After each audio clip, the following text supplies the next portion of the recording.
Good day, grade 8 students. Welcome back to our ESP class. This is teacher Irangelic L. Tumbreza, and today we'll be discussing all about the open line of communication in Filipino families. At the end of the lesson, you should be able to determine the mode of communication of one's family. Distinguish family communication modes as verbal, nonverbal, and virtual. Identify ways on how to communicate well with family members. And lastly, make resolutions on maintaining an open line of communication in the family. Can I expect this from you, class? That's good! Here are the essential questions that we are going to answer after our discussion for this day. How does lack of open line of communication affect family affairs? And how are you going to address family tensions caused by lack of communication?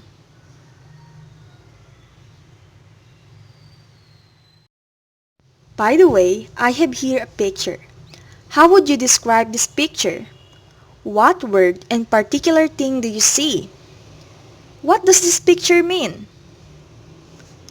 Very good, class! This picture means that communication is the key, especially in building a good relationship. So let's get started by defining communication. Communication is a complex process of sharing, receiving, interpreting, and using information to maintain relationships. Good communication helps build relationships in good times and mend relationships in difficult times.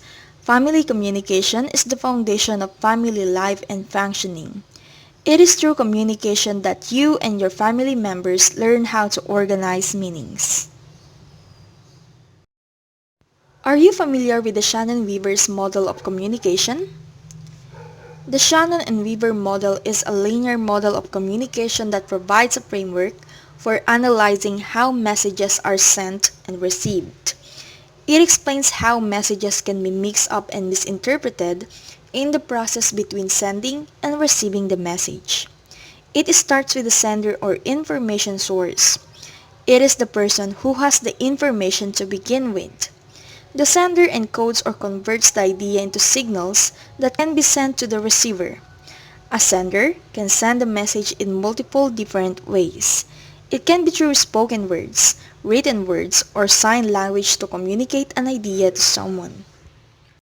The channel of communication gets the information from the sender, transmits it, and will be encoded by the receiver. We sometimes also call the channel as medium. For example, me discussing this lesson used the internet as a medium to send this video lesson in your Google Classroom for you to listen and view. However, one of the barriers that affect the communication process is noise. Noise interrupts a message while it's on the way from the sender to the receiver. For instance, you won't understand our lesson well if there is a noise in your study room, like a barking dog. Aside from the noise, unstable internet can also affect the transmission of message. The receiver decodes the message. Feedback occurs when the receiver responds to the sender in order to close the communication loop. So that is how the Shannon-Weaver's model of communication works. Now, let's identify the kinds of communication. First, we have verbal communication.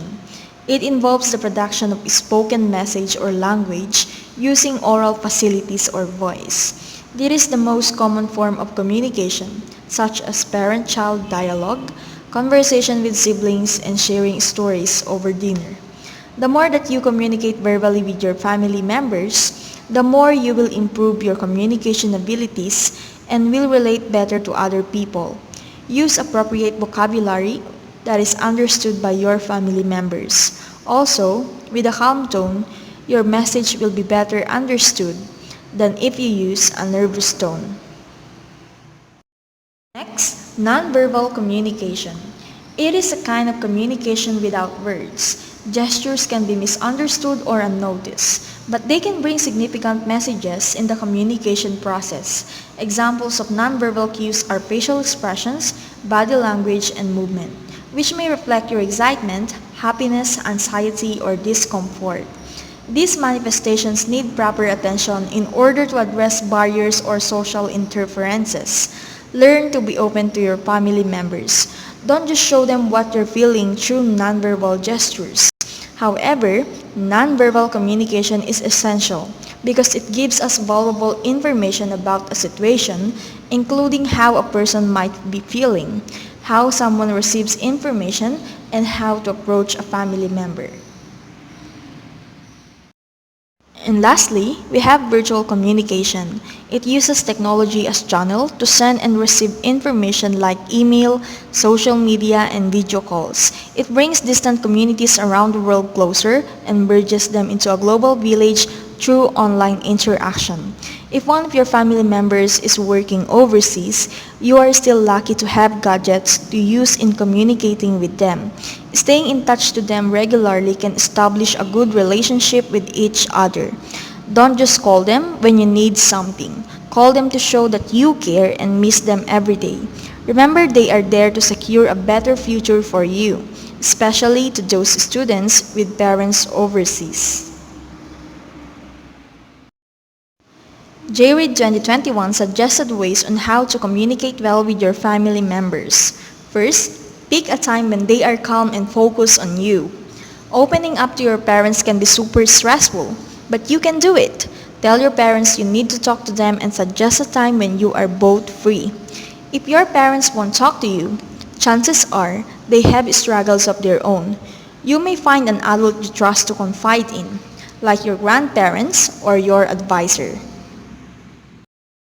Second, start the conversation by asking them to listen and be open-minded. It's possible that your family members have no idea that you feel unloved. They may feel like they need to comfort you once you start opening up. Specify at the beginning of the conversation what you're going to say and that you want them to listen. Third, tell your parents how you feel.